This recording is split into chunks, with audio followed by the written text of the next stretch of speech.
Thank you for indulging us. We're Seer Sucker Live. We're part literary reading, part cocktail party, part talk show. I'm Chris Bernardo, your host. Welcome. I'm your co-host. I'm so excited to be here tonight. Oh, and Brian Dean on the piano over there, everybody. Oh, Brian Dean. So as you probably gathered, this is the Friends episode. We decided because we're bringing back an old friend of Seer Sucker Live, Mr. Zach Powers. We've been doing this show here for years, and like, when Zach came in with me, he's like, "Where do I go?" And I realized he's never been in here before, and that blew me away. That's how long it's been. So and it's all about making friends with you all. It's just a celebration of friendship all around. So welcome, everybody. Let's be friends. Speaking of some old friends and new friends, we are going to start by bringing our authors up on stage with us. First, get the author of Savannah Sideways, and now the podcast Savannah Sideways, Jessica Lee.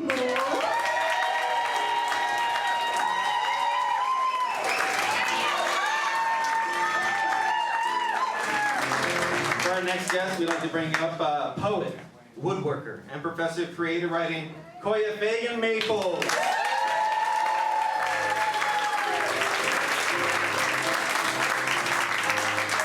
And last, as we already know, the executive director of the Writers Center, the former host and co-host and co-founder of Seer Sucker Live, this very show, and also the author of the fabulous new book, The Migraine Diaries, Zach Powers.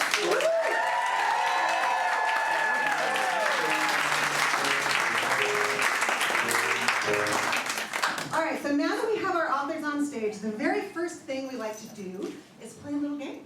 And in this game, you guys are going to have a chance to win a prize for an audience member. Yes, yeah. And that prize is going to be a copy of your book. So the first thing that they're going to do is they're going to go out into the audience and make a new friend, someone they don't know. They are going to give this flag to the audience member they will be playing for. So find somebody you don't know out there, and you give them a flag. Zach's over here in this section. I know, it's hard for Zach to answer what's the prize. He does not know. So I can't. Did you find somebody else?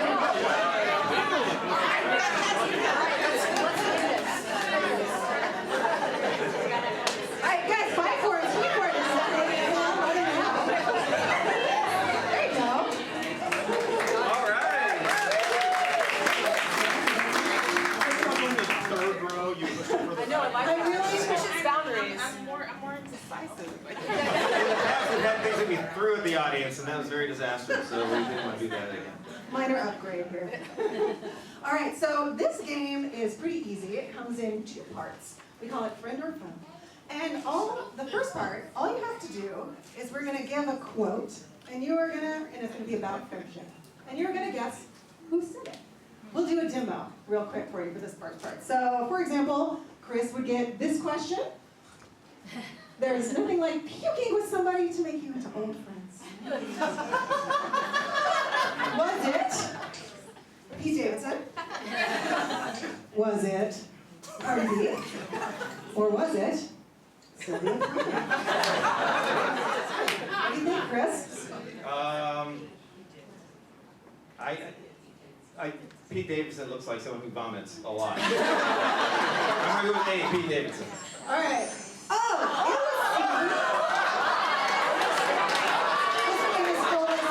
This is my show. This might be harder than I thought. all right, so, but guys, Chris got it wrong, which is excellent, because that brings us to the second part of this game, which is, if one of you gives a wrong answer, we have a free-for-all where we can steal a point. And the way that you steal that person's point is by playing a game we call karaoke, but not, these songs are going to be about friendship, so it's karaoke. So what will happen is Mr. Brian Dean here will play a song, a famous song about friendship. And the first one of you to start singing along steals the point. Okay. All right? So we're going to do our demo. We're going to do our demo over here, so we're going to sing. What is this song?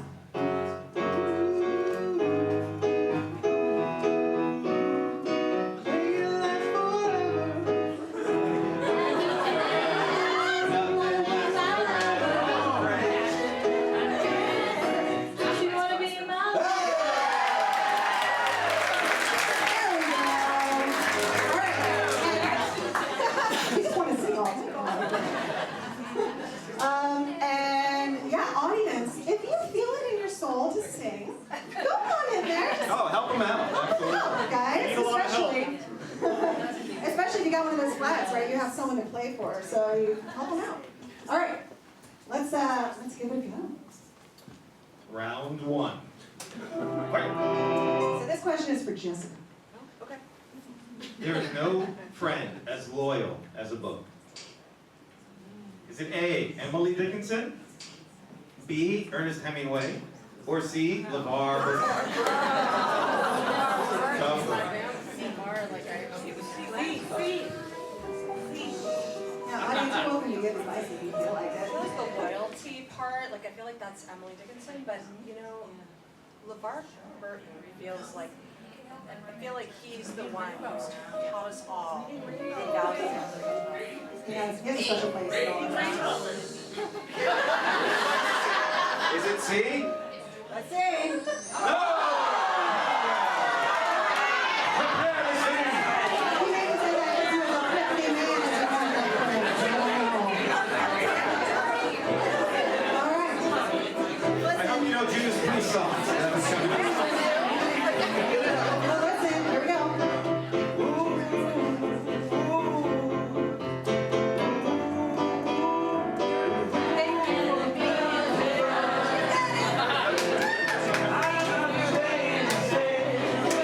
How do you know when they win?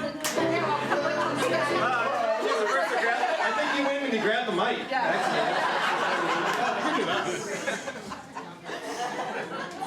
All right, next question is for Koya. This is, everybody wants to be my friend. Was it Donald Trump? Cher from Clueless? Or Kanye West?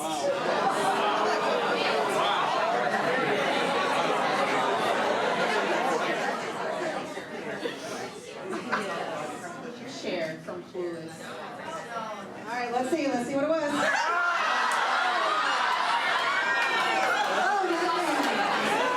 I know one person that doesn't want to be his friend. Here we go, let's listen. Audience, again, feel free to help out.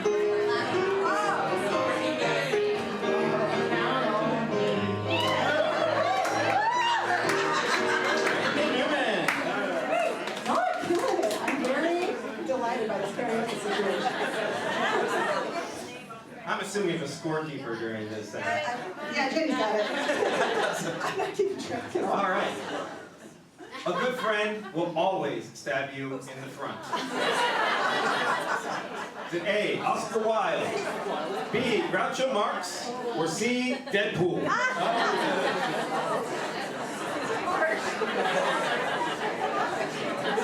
Actually, really hard with the others have been wrong. So I'm going to let's stick with Oscar Wilde, my initial guess. Let's see.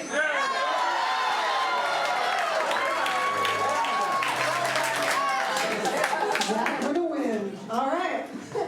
Well, we have one more round, so if you're behind, you can catch up. Round Let's see. two. Here we go. The pressure's on. All right, this one's for Jessica again. If you haven't learned the meaning of friendship, you haven't really learned anything.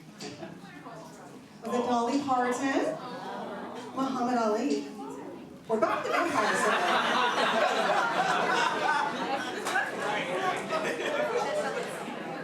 I gotta go with Dolly. You know, I think an A is, you know, sounds like I mean, she is a wonderful woman Yeah. who understands how to make friends. Let's see if that's who it was. He's a wise guy too.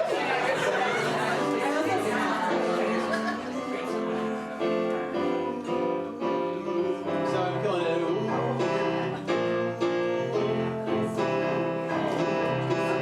We're getting close.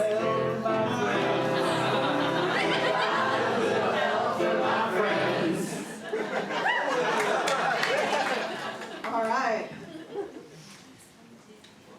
Friendship is like peeing in your pants. Everyone can see it, but only you can feel the warm feeling inside. Was it the author of Psycho? B, the author of Calvin and Hobbes? Or C, the author of Everyone Hoops?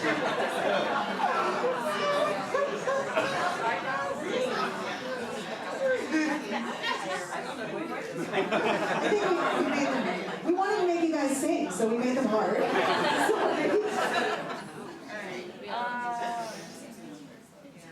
The author of Psycho. Let's see.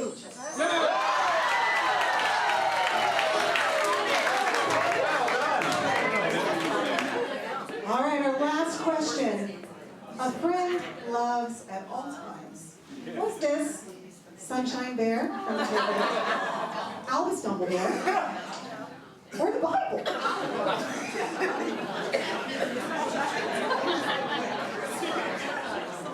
I don't think I can do either Dumbledore or the Bible in this situation, so I have to go Sunshine Bear from Care Bears.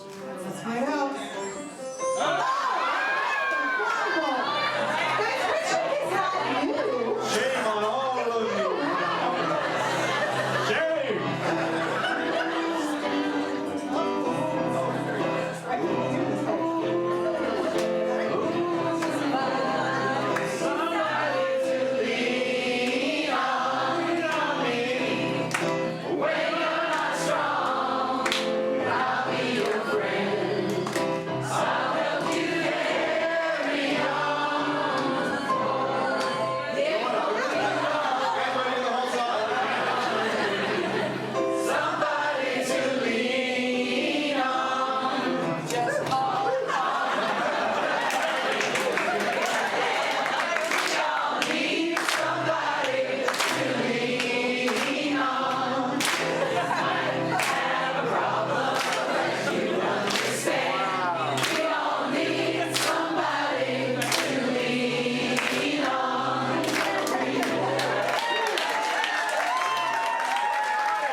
Do we have a winner?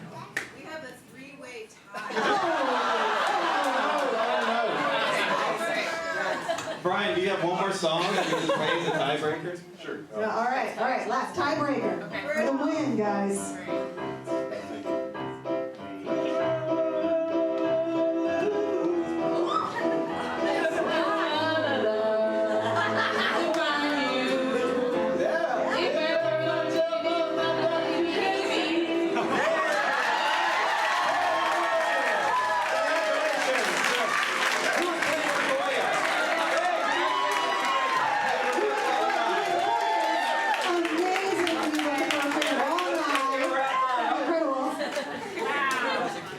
Thank you so much, guys. Round of applause.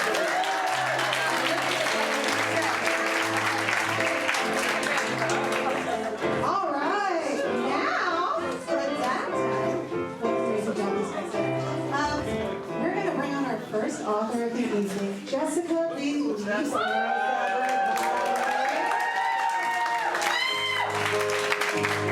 Hi friends, hi.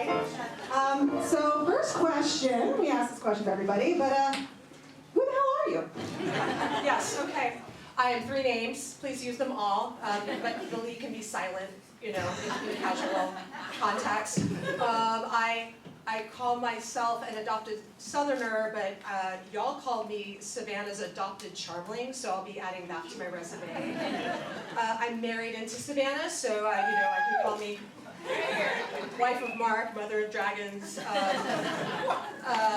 maybe the city's like most mediocre trumpet player, and a woman who's like old enough to know that I shouldn't have cut my bangs myself before. What are you talking about? They look fantastic. Can we give a round of applause to Jessica's bangs?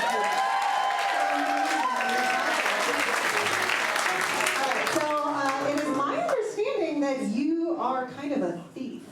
And what do you steal, and why do you steal it? Well, I steal camellias, specifically camellias. I mean, Savannah is famous for its azaleas, but if you pick them, they die right away. They don't travel well. So camellias are everywhere in this city. They bloom from December through now, like we're at the end of the season, and so I just go around plucking them from people's yards and public squares. I mean, I pay taxes in the city. Have you ever been caught? I may have been caught. I have actually not told this story very often. It's very embarrassing because I've developed a camellia code of ethics, and I try to follow them. They include no trespassing and getting permission and, honoring the plant, all of these things. And I broke all of those rules at the end of the season last year. I was walking the dogs with my husband, and there's a beautiful grove. I think it's on East 56th Street. And, it looks like an empty lot, and there's just some camellias in the back. And I was like, hold the dog, I'm just gonna run back here. There's a bazillion different specimens and species and varieties of camellias. So if I see one that I haven't had before, I really need to get it. So beautiful, like the white ones are rare.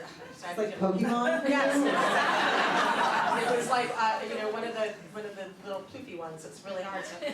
So I'm in there and I'm like filling my little plastic dog bag, like with the flowers, and I hear this, "Hey lady, you're on private property," and I'm like.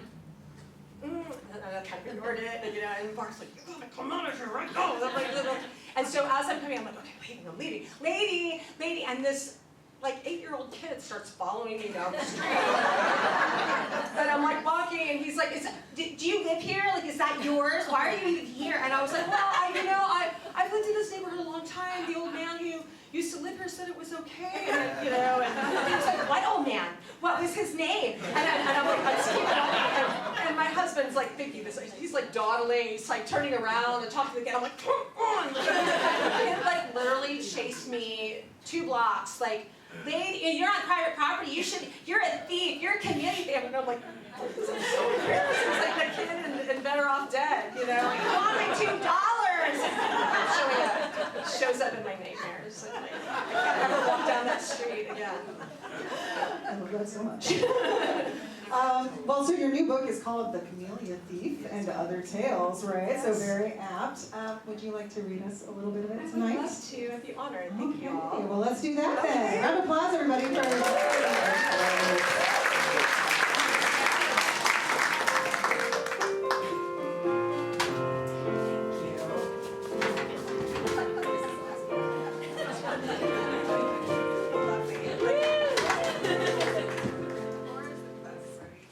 No, this isn't a record. That's a light. Yeah, I'll do that. I think that's a little easier. Okay. All right, I'm going to do this. So I always say that and I've always been a writer that writes about and for the community that I live in. And I've lived in several different places in my life, but the last 20-odd years, definitely belong to Savannah for sure. So I've been writing about Savannah for a really long time, and met the most wonderful people, many of whom are in this room, and some real big characters. And one of those major characters was a woman named Miriam Center, who passed away just a couple months ago at the age of 99 and a half. And this isn't necessarily about her, but she's in it, and I feel like she's around all the time. She's also a writer and somebody who thought deeply about life and lived it very well. So if you're listening, Miriam, this one's for you. This is called The Unknown Potential of Life, Death, Sex, and Flowers. A hospital cafeteria is not the most glamorous place to have an existential crisis. A gloomy alley in Paris would be far more interesting, or perhaps gazing out upon an ocean vista as the sun slides into oblivion for another day, or even sitting next to a cozy fire with a sympathetic dog. Being surrounded by beige walls, staring down into a plate of beige food while exhausted-looking people in scrubs scroll through their phones doesn't exactly inspire the kind of Albert Camus-worthy poetic angst people clutch to their trench-coated bosoms generations later. But I'm guessing I'm not the only one, I'm not the first one to question the meaning of it all while waiting for a loved one to come through surgery. To be clear, the Welshmerts had been building for some time. Years ago, when my husband, my partner for nearly half my life, my favorite person, the only one who knows how to set the sprinkler system, was diagnosed with a rare tumor deep within his most masculine parts, and we were faced with the very real fact of his mortality. Due due to the encapsulated nature of the growth, scientifically referred to as a stromal tumor of unknown malignant potential, aka a stump. The doctors advised a wait-and-see approach, warning that eventually the stump and at least part of the parts it was attached to would need to come out. So we waited and saw through the seasons, accruing second opinions and MRI bills and third opinions and different insurance plans, all while raising the kids and running business and keeping the lawn mowed and the dogs walked and everyone's teeth cleaned. The specter of the tumor and its complicated removal process haunted every family milestone, career choice, dollar spent. Along the way, new medical advancements were made and the kids grew tall. At the end of 2018, the latest doctor gave the definitive order to get the damn thing out already. And that was stalled when I lost a job and therefore our health insurance. And by the time that got sorted, thank you, Affordable Care Act, and the options had been researched, COVID had delayed the entire damn world.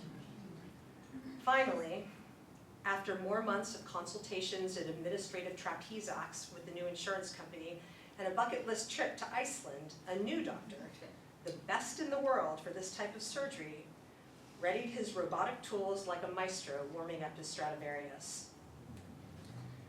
I curled up with Mark in his hospital bed after the nurse had hooked up his IV, our heads pressed together as he started to babble from the barbiturates. He was still talking to me as they wheeled him around the corner. I staggered to the cafeteria to wait, mindlessly putting a sandwich and something that looked like pudding on my tray.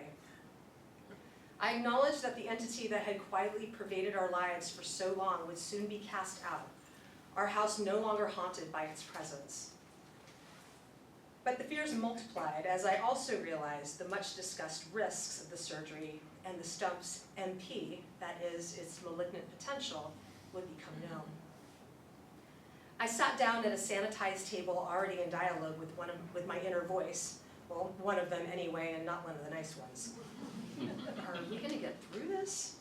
Through it, yes. Over it, that'll take time. Under it, if necessary, but I don't recommend it. Well, what if everything is worse afterwards? Then there will be more doctors and more decisions. What if he dies? We're all gonna die, honey. Get used to the idea and you'll have a much easier time of it all. Hey, inner voice. Yes, dear.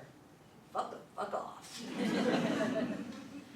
I stayed at the cafeteria table for a long time as various staff members and other patients' families came and went. Just one of hundreds of people that day, millions probably, worrying over their choices in uncontrollable circumstances. Just another ordinary human chewing on her unpoetic fears in an underbaked pretzel. I thought about my friend Miriam Center, who is the oldest person I know and also the wisest, who goads me into deep, difficult conversations about the ephemeral opacity of existence every time we're together. She isn't an atheist like Camus, preferring a fascinating amalgam of Judaism, the teachings of Krishnamurti, and Mae West bodiness. She certainly doesn't pretend to have any answers. We don't know anything, and anyone who says otherwise is full of it. I'm 95 years old, and all I know is you just keep going until you die. That's what Miriam told me the last time I came over to hang around her gorgeous suede furniture. Life is strange and scary and beautiful. Maybe death is the end, maybe there's more to it. Won't know until we get there. In the meantime, there's always sex. She was pissed on me.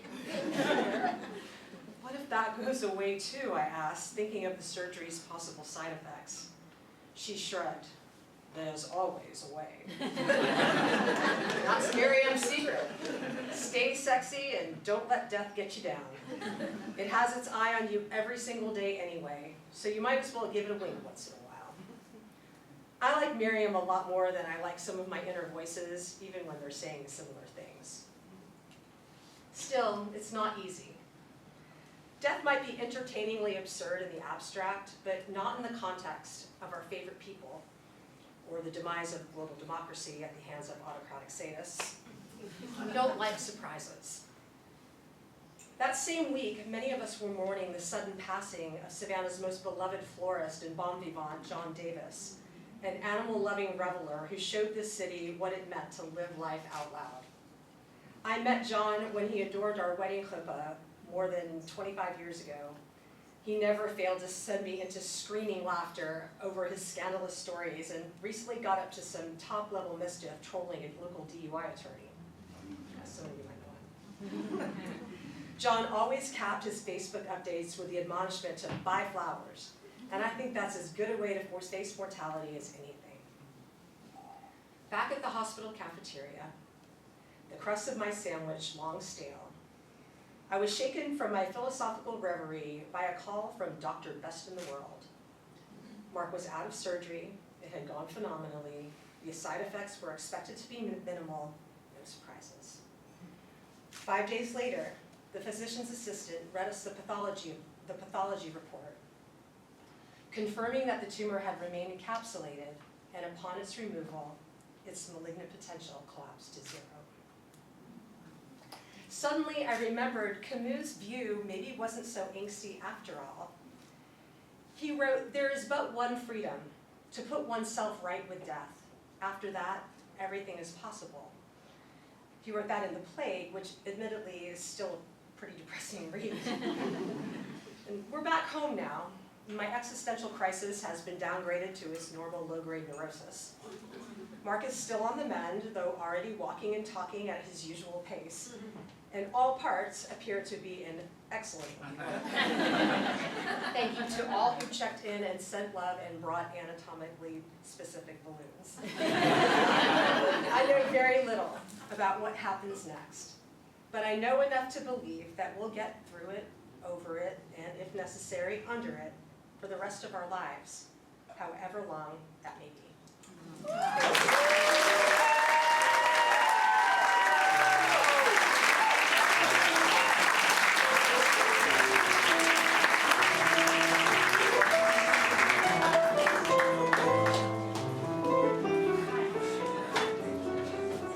Thank you so much, Jessica. Let's give her one more round of applause.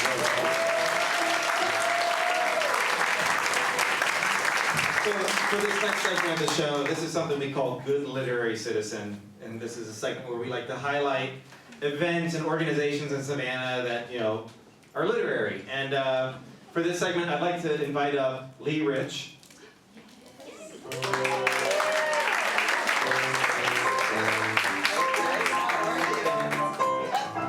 Boy Scout shake. There we go. And also, as a Good Literary Citizen, we'd like to offer you this journal. It's made by a local artist named Jessica Pope, who's in the audience right now, I believe. Raise your hand. She left. No. She's here somewhere, I think. So, Lee, thank you for coming on the show. We invited you here because you're involved with the Learning Center. Yes, and we have the executive director sitting right here in the front row. Wow, front Yes. I know you from your radio show, Listen to Literature. I've been on your show several times. Several times, and so has Mickey over there, and Laura, and Ben, and I'm sure there's other people in this audience. You guys have made, I think, reading literature even more fun in this town. Oh, thank you, and we love your show too. It highlights everything. So what do you do at the Learning Center? Can you tell me a little bit about that? Yes, so at the Learning Center, one of my main tasks at the Learning Center is to co-lead what has been called, and this was Roger Smith's branding, I think it was a really good branding, the Friday Reading Forum. And actually, my co-leader, Mark Thomas, I'm going to give you a shout out, is in the audience as well, who is also a poet. So Mark and I, we pick, I think, challenging books to read.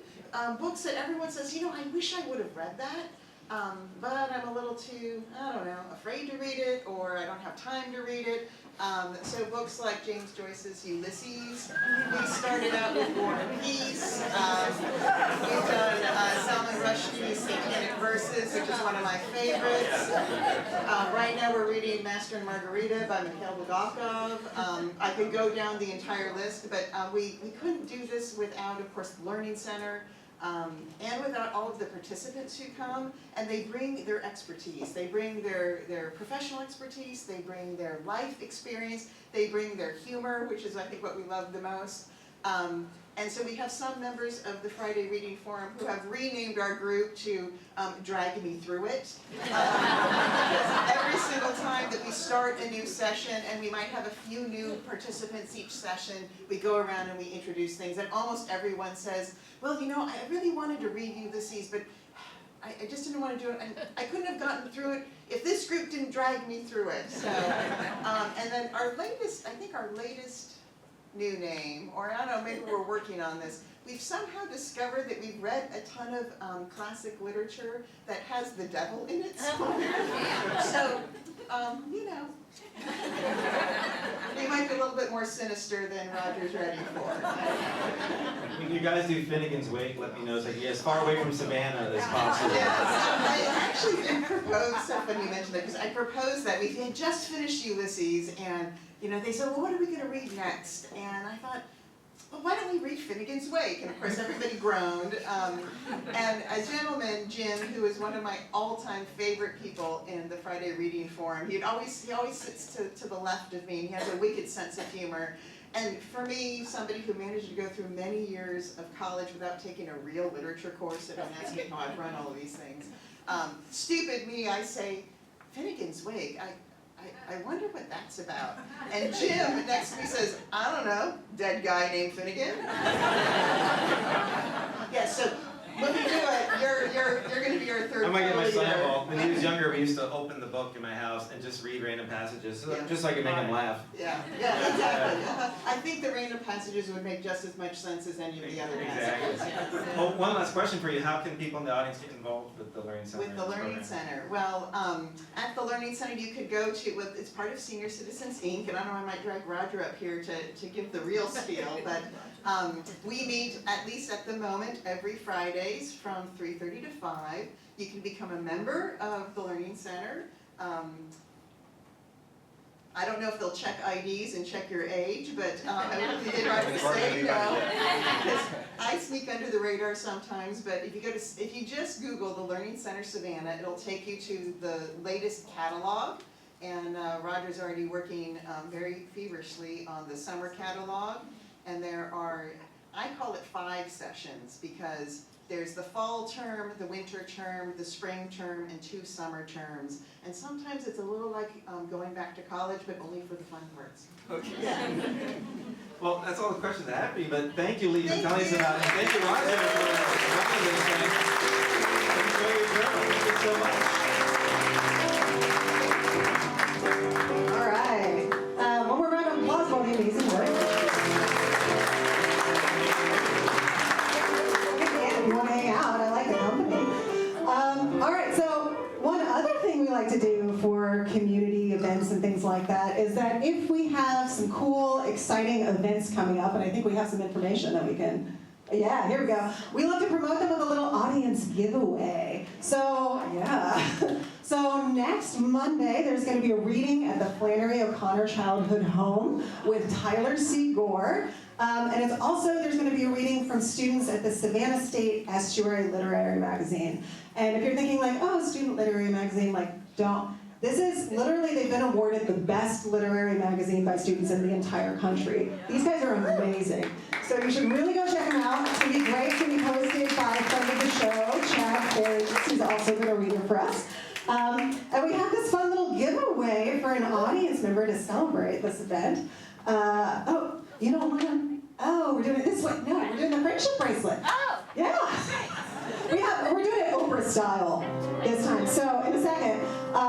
So in this incredibly stylish, by the way, Seer Sucker tote bag, there are 3 books. There's a book by Chad Ferris, a book by Tyler Gore, and an Estuary magazine, so you can appreciate their genius. So if you guys will just take to the bottom of your seats right now, one of you has a golden friendship bracelet. Yes, who has the golden bracelet? Does anybody have it? It's under there. If there's not a, yeah, yes! Woo! Enjoy. You can keep that bracelet. That's for you. It's also incredibly stylish. stylish, if you're wondering. We're very like on top of it that way. All right. So next up, I would love to bring to the stage our fabulous next reader, Miss Koya Fagan Maples, everybody. That's so good.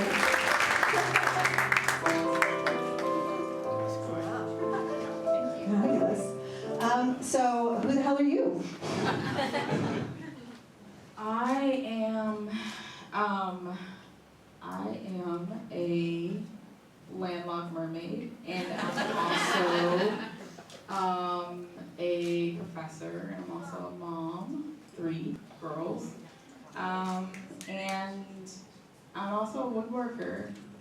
What do you make with your woodworking? I exclusively make bookshelves. I think this is an audience that can appreciate the handmade bookshelves. So you said you're a landlocked mermaid. You grew up near the ocean. Tell us about a particular memory you have of the ocean. What do you think of when you think of it?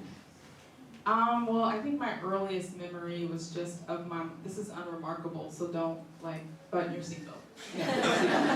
But I just remember my mom walking out into the ocean wearing a black bathing suit. And she was way, way far out, and my cousin had me up on his shoulders. That's what I remember. That's so beautiful. I love that. I feel like we all have memories like that of our parents at some point, you know. So what is it like for you as a mom now, raising your kids in landlocked Alabama? I think the face says it all. I don't know if you can answer that question. Yeah, I mean, there's definitely challenges. I mean, I teach at the University of Alabama in Tuscaloosa, Roll Tide, but not Roll Tide right now, mad at them. You know, Donald Trump just came to the University of Alabama. So it's like this, it's definitely it's definitely a challenge, I would say. Like living in Alabama, being a poet, living so far from the ocean, which I love. I miss Charleston, that's my home. No offense. How dare you? How dare you in this town? Well, so you've written some beautiful poetry about the ocean and about mermaids. So would you care to share a little bit of your latest book with us now? Sure, absolutely. Fantastic. Give a round of applause to Koya Fagan Maples, everybody.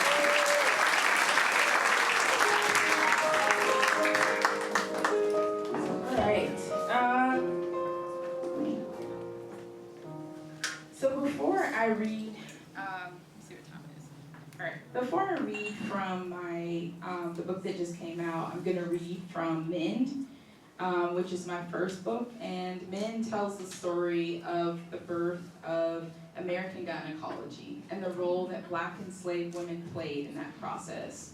And the poems are written in their voices, and it's telling their side of the story for the first time. And it was really important for me to elevate their voices. There's no record at all of their experience. There's only the doctor's record of these experiments that he carried out. And so I'm going to just read one section of an 11-part sonnet that I wrote called What Yields. And I'll just read a brief introduction to that sonnet. What yields? This poem is a sonnet corona of 11 modified sonnets, all directly addressing the doctor and his motives for experimentation. The speaker is an Arca who endured 30 surgeries. Sims used opium, which he only administered after the surgeries to keep his subjects subdued and for pain. In addition to providing pain relief, opium contributes to memory loss and confusion, effects which are reflected in these sonnets. What yields? 1. The day we were born, we belonged to you. These clay sculpted women, yours. There is no respite to offer. Such exquisite wrongs remain. Our vulvas, the future you wrote against the back of your hand. born to be seen by you. We are the bodies you strive against. The triangle axis gleams. It is June. Your glinting silver blade new. You, slick as butter. So yours. We wonder if the saliva in our mouths is still ours. We're denied water to protect sutures. My parched tongue circles for wisp of spit. You could leave me this one thing. Thief, all night you drink water from my body.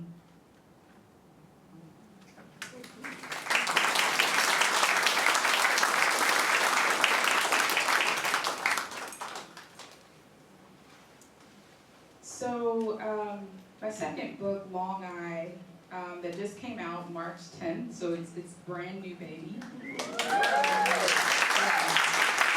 Very happy about it. It has a gray whale on the cover, but it features a blue whale.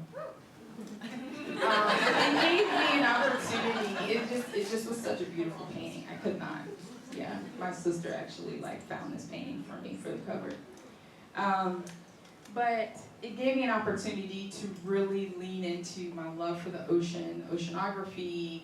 I have seen every single documentary on Netflix that features anything about the ocean, Atlantic. And so naturally, there ended up being a series of poems that are in the voice of a mermaid.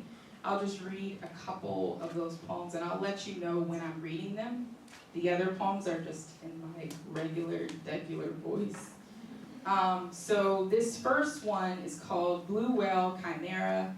This is a poem in my voice, and in the poem, it's just considering the fact that the blue whale has the largest heart in existence. The blue whale's heart is the size of a Volkswagen.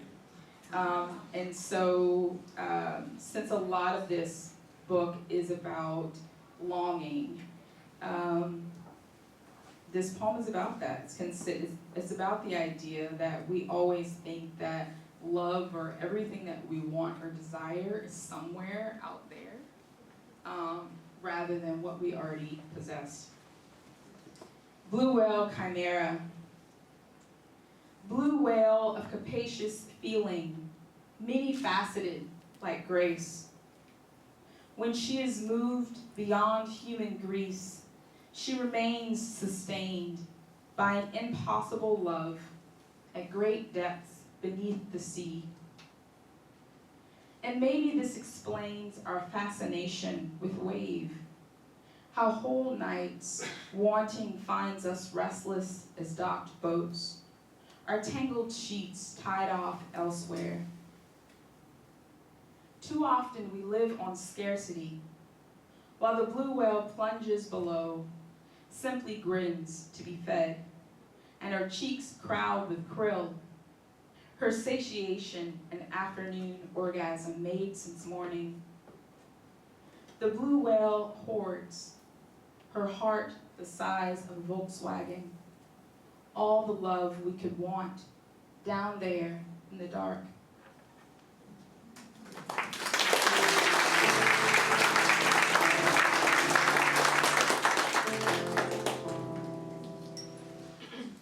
When we get to the ocean, thank you so much. When we get to the ocean, I don't see it. For the wonder of my daughters taking it in, collecting surf and sparks in 3 buckets, all lost in staying sure-heeled in gurgling sand, as if negotiation can be made, as if the water could be compliant.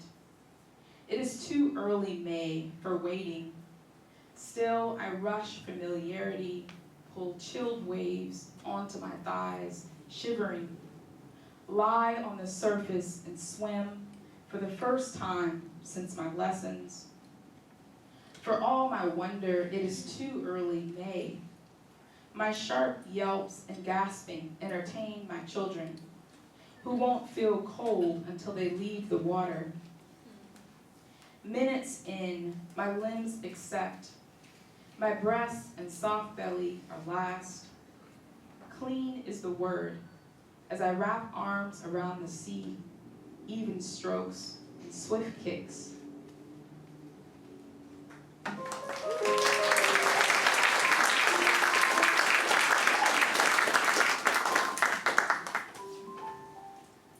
The beach is host to small things. Futile, like asking sun to show restraint with my daughter's shoulders, the napes of their necks. A nearby woman photographing her own precious things, their small white feet kicking up the surf. The man I love and my sunlit girls skitter on the shore. So much water to be gathered, collected in buckets. Before the worst hurricane Charleston has ever seen, my father showed us a kindness, bringing us supplies, then promptly leaving before the storm. If his children were going to die, it wouldn't be without flashlights. As beautiful as the ocean day is in the morning, I remind Marcus that morning sun is the worst. The anxiety the sky reads today is racially motivated incident. This sense of foreboding I sit with in predominantly white spaces. How this strained heart pushes past my sternum to wrap the bright bodies of loved ones, pull them in. The stupidest people in the world are police, my granddaddy said. In the 70s, my uncle went a few years impersonating an officer, pulling folks over to write tickets and such. The man who fathered me always told me the world was mine. Did a crab snap you? Vivian asked. Eden jumps over the waves how I did when I was a girl. I will not tell my daughters to move out of the way of the walkers on the beach this morning. I will not hurry to adjust their positions for anyone. I was born with a job to record. Who does the sea belong to? The man with the house on the beach? Where is the plane and why didn't it deliver the message? Is the ocean cold? I asked Marcus. He says it is.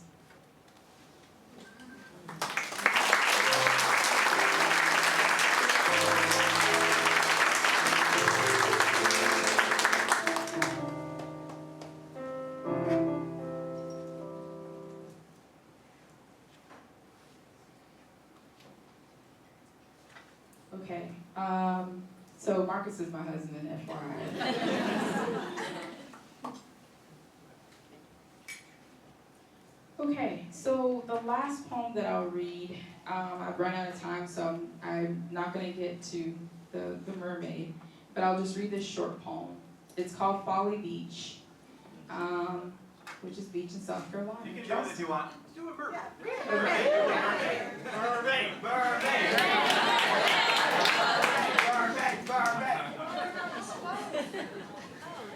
Okay, so my mermaid is based on a Mami Wata, which is a West African mermaid. The idea of a mermaid actually didn't appear in European literature until much later, but an African mermaid, of course, was around way before then.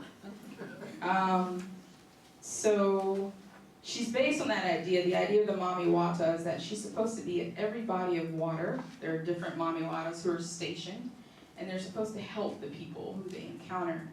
And I think because this book is about Black womanhood and about the responsibility that Black women can feel at times, to be responsible for everyone, this mermaid in particular is an apt character, but she refuses to be a Mami Wata.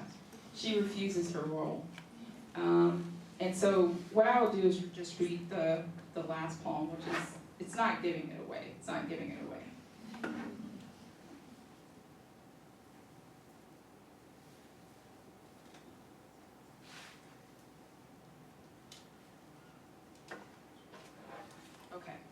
So this is the last portion.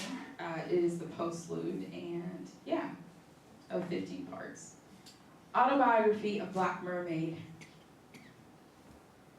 If I am what is imagined, I am washed up on pebbled shore, sat melanin sunning on a stone and surf spray, all day primping with my pick and mirror. Or I loaf on coast to Siren, posed Little Mermaid, intent on lending myself to be wanted, so breast cupped in shells, navel to sun, hip curve scintillating red, through sunsets crooning my longing for terraform.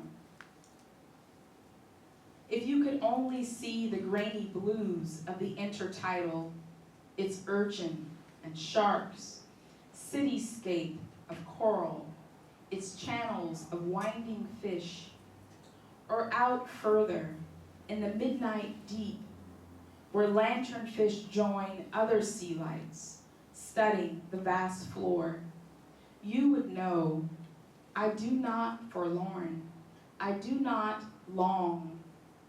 In this realm where I've traced the aching distance, solitude renders me marvelous Atlantic body, everything in me warm as the sunlit zone. Thank you.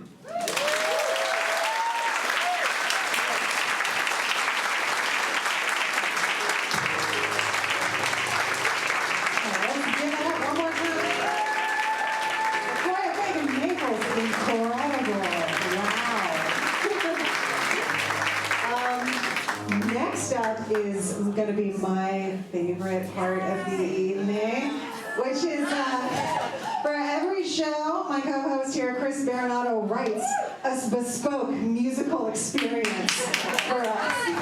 So can we give a round of applause to Chris for Chris's song? I have a special treat for you guys tonight too, because not only will I be performing for you, but my special best friend, Zach Powers, will be accompanying me on soprano sax. Please enjoy. We just practiced this once this afternoon, so please love this. It's flawless.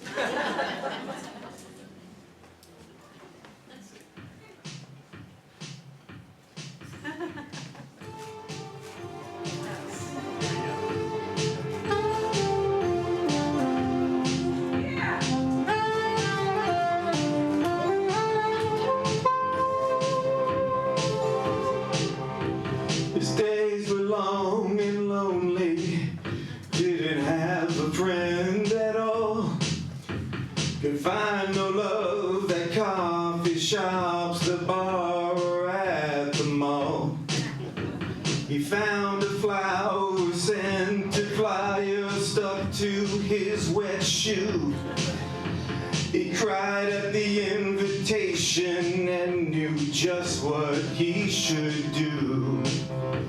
He showed up to the address, friendly people at the thing, everyone holding a copy of Where the Crawdads Sing. The book club ladies got a hold of his heart. Now he has a place to be. He's finding the life in the books that he shared with his literary family. Book club ladies got a hold of his heart. Now he has a place to be. He only gets to see her one Thursday a month. Doesn't always read the book, but neither does she.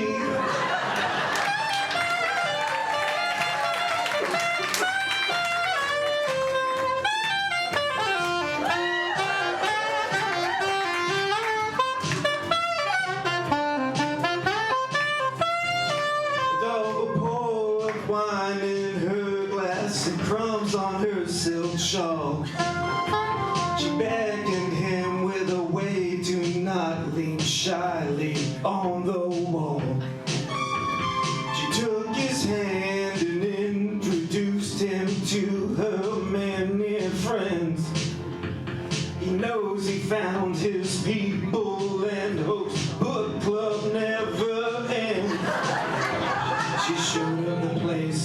honor and gave the seat a pat. He curled up on the sofa with a book and long-haired cat. Book club ladies got a hold of his heart. Now he has a place to be. He's finding a life in the books that he shares with his literary family. Book club ladies got a hold of his heart. Now he has a place to be. He only gets to see her one Thursday a month. Doesn't always read the books, but neither does she.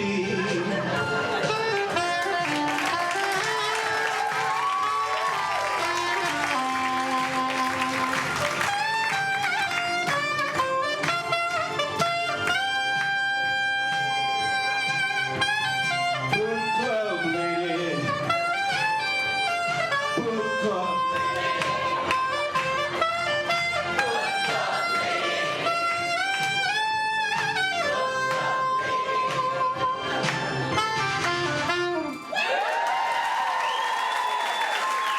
Thank you, thank you, thank you. Thank you for saving my song, Zach. 1 second.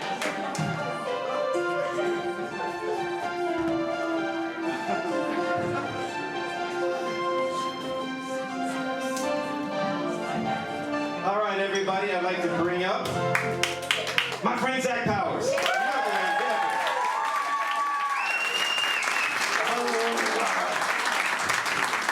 I kind of like ate your cheek as you're talking about. Oh, it felt so good. Like, I like having that kind of scruff on my face. I don't get that anymore. So, if y'all don't know, Zach is the co-founder of this event. We've been doing this for 15 years. We left several years ago. Almost 10 years ago. It's been 10 years. 10 years. That's too long. It is. How does it feel to be back on the show as a guest? I am in awe of the audience. I'm in awe that there were chairs when we arrived, which was not always the case in the old days. We even have lights. That's cheating. Yeah. But one time there were no lights and one time there were no chairs. That's Yes. true stories. That's not even a joke. So, you've written a book called Migraine Diaries, your second novel, Yes. and Savannah is featured prominently in the book. Yes. Tell me a little bit about your experience with Savannah and why you put it in the book. So the book, I wanted to write a weird short book. That's where the book idea came from. Weird short. That's all I thought about began. Then I remember the year I had like migraines 3 or 4 times a week, and fun. So I spent some time with that. But it sort of combined with like life in Savannah, circa, I don't know what year, but we'll say around age 30. The narrator's 30 years old. It's definitely not me, but it borrows a lot from those years, but it also conflates things from earlier years, even a little bit later. So it's sort of just like life in Savannah over this we'll say 10-year span, little bits and pieces pieced together of things that were like popping to mind as I put the character moving around town.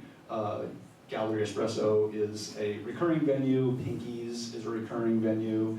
There are a few other places that are real but renamed where I wasn't I figured I was okay with Gallery. I asked Matt at Pinky's, one of the co-owners, can I just use Pinky's? He's like, yeah, sure. Okay, so binding contract. I have full legal permission to portray this venue.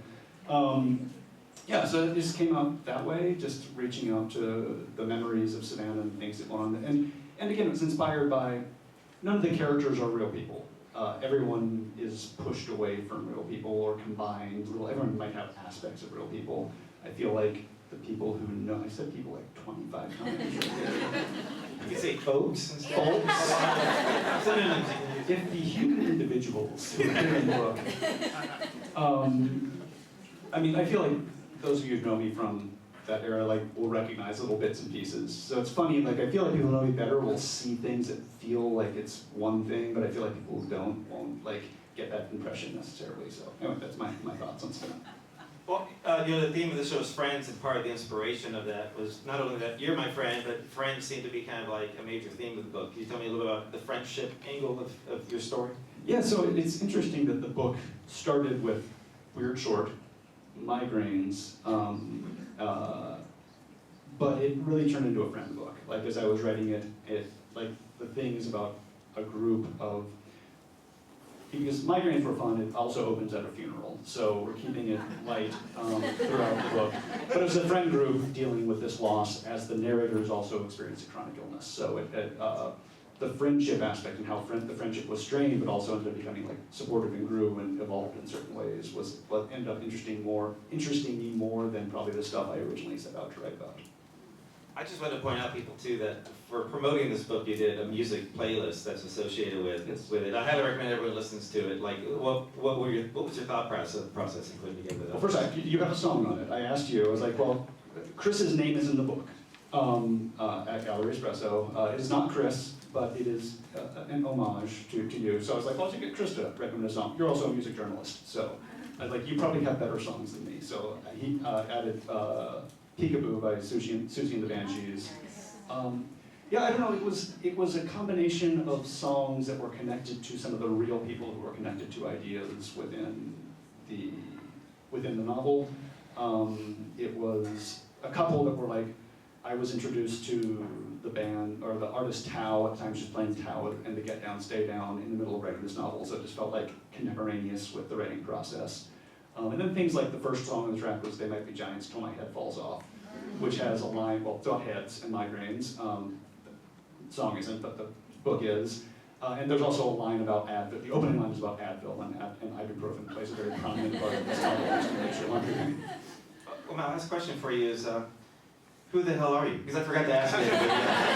Hi, I'm a native Spaniard. I'm technically, I always say Spaniard, I am technically a native Taipinian. I was out on Taipei Island today, speaking of beaches, and we went out there this morning, so I toddled on Taipei for a few years before I moved into Savannah as a child. And now I'm in the DC area in Arlington, Virginia, and I run a literary arts nonprofit, in part because, oh God,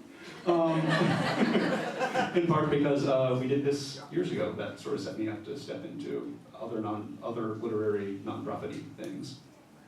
And you can keep that. Yeah, like I have one already. Okay. Like you said, like you do now, like you do what we do here 400 times a year. Yeah, we do like 400 programs a year. We do have a building with chairs, which honestly, that was, so, you have no idea how much the chairs are large. Our whole backstory is about how important chairs were. All right, well, thank you, Zach, and everybody, Zach Powers is going to read.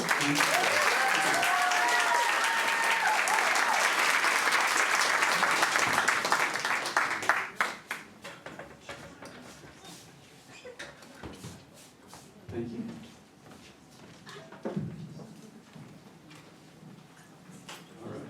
All right. So for the novel, we covered a little bit. I'm going to read, so it's in the form of a diagnostic headache journal, which sometimes a doctor will give you when you have like a weird chronic headache to try to figure it out. So they're just dated entries, and there is one dated April 23rd. And so my process of choosing what to read was, oh, there's April 23rd. So a couple things, though, since it's a little bit into the book, a couple things to set up. The novel opens as the narrator experiences his first migraine at the funeral for his best friend, KJ. And there's another character we'll meet in this section who is Dolores, who is KJ's fiance, but also part of this very tight-knit friend group. So Dolores was the deceased friend's fiance. And the other thing you need to know that in an earlier chapter, the narrator was punched in the side of the head. All right, April 23rd. I go to the doctor today. There have been more migraines, and even when they don't come, it feels as if one will. I've lost whole days waiting. I finished rewatching all 700 episodes of Naruto. I've done that like 12 times. My muscles have softened to sponges from disuse. I sit in the lobby as far away from coughing people as possible, but everybody's coughing, including the friendly receptionist. You met him a little bit earlier. The National Geographic on the table intrigues me, but not enough to touch its diseased surface. I stare at the photo of a glacier. It's broken free from the Arctic and has begun an impossible journey. I wonder where it's going and if it'll melt before it gets there. An older guy, prime dad material, descends in the seat next to me. He clears his throat. One cough and I'll move. He points to the glacier. Mind if I take that? as if it's my magazine I brought with me and have me set down on this grimy table. Please, I say, go ahead. He thumbs through the pages of the magazine. He licks his thumb between pages. Global warming, huh, he says. Right, I say. I lean back and look at the pictures, melting glacier after melting glacier. A map shows how much the world's ice has shrunk, how much shrinking is yet to come. The man slaps the magazine shut as if to say, enough of this global warming bullshit. He puts the magazine back on the table, face down. The glacier is gone. Global warming indeed.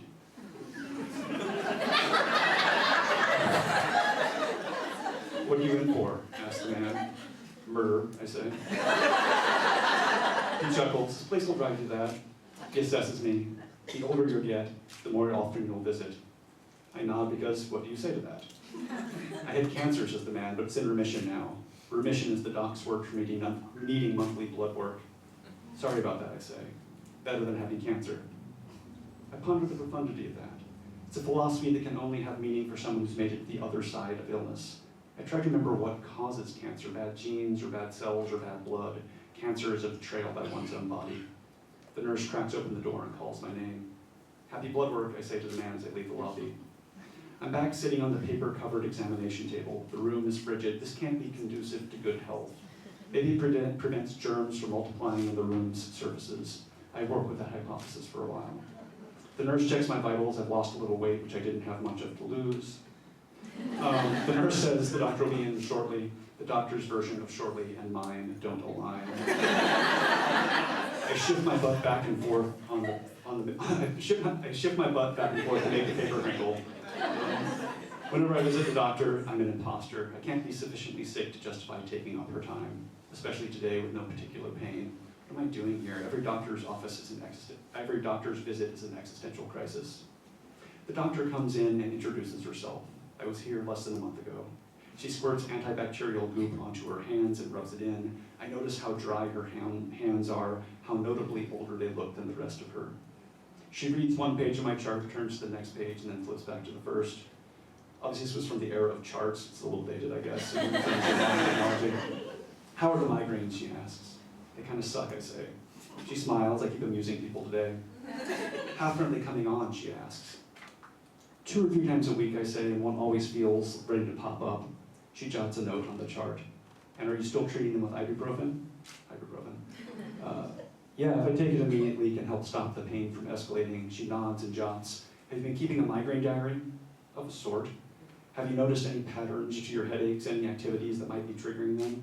It seems like every activity might be triggering them. She nods and jots. She sets the chart on the counter. I guess the good news is both good and bad.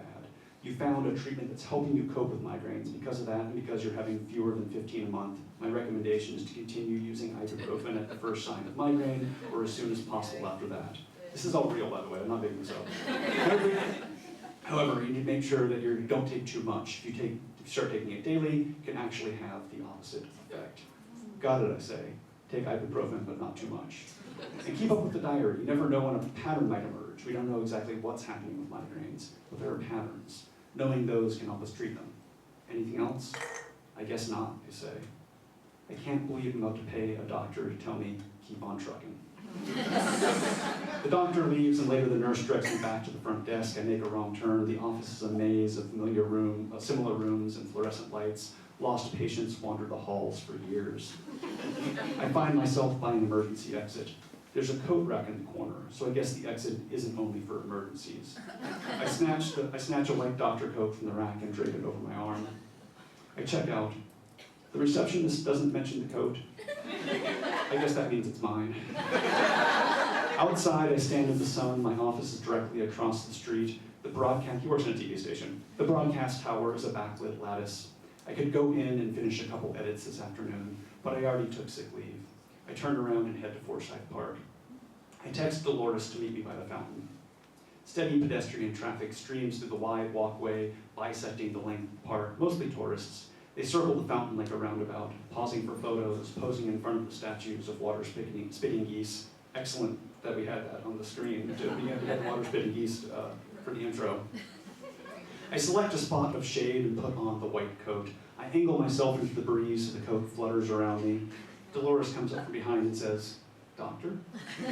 That's as far as she'll acknowledge the coat. A person living with KJ had to tolerate mischief. It's significantly springtime today, too hot for the coat. We walk south past the cafe and the playground. In the open fields, art school kids play a pickup game of Ultimate. Dolores asks what the doctor had to say. She told me that my headaches aren't bad enough for additional treatment. They seem pretty bad to me, says Dolores. I'm not arguing with you. But the doctor isn't worried. She evens her voice, but I see the concern on her face. This is a textbook case, I say. There's a book. Two of the Frisbee kids run into each other at full steam. Their bodies produce an audible thump. They get up and dust off and seem okay, but I hasten our pace before somebody calls for a doctor. What a disappointment. I hate to be here. We step out of the shade of an oak tree. Dolores inspects my head where the bro punched it.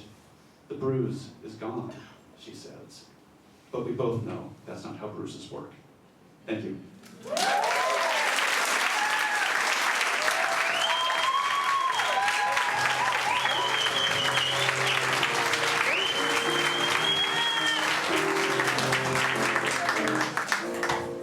Give it up one more time for Zach.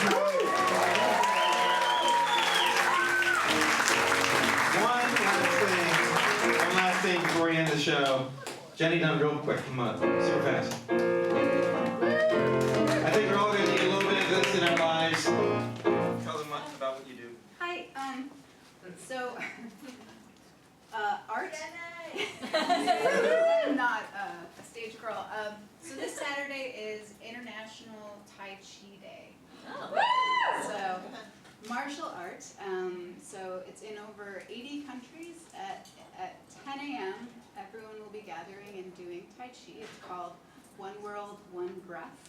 So here in Savannah, we will be practicing some Qigong, some Tai Chi, some Kung Fu Fan at Tiedemann Park in front of Savannah Arts at 10 a.m. So feel free to come by and,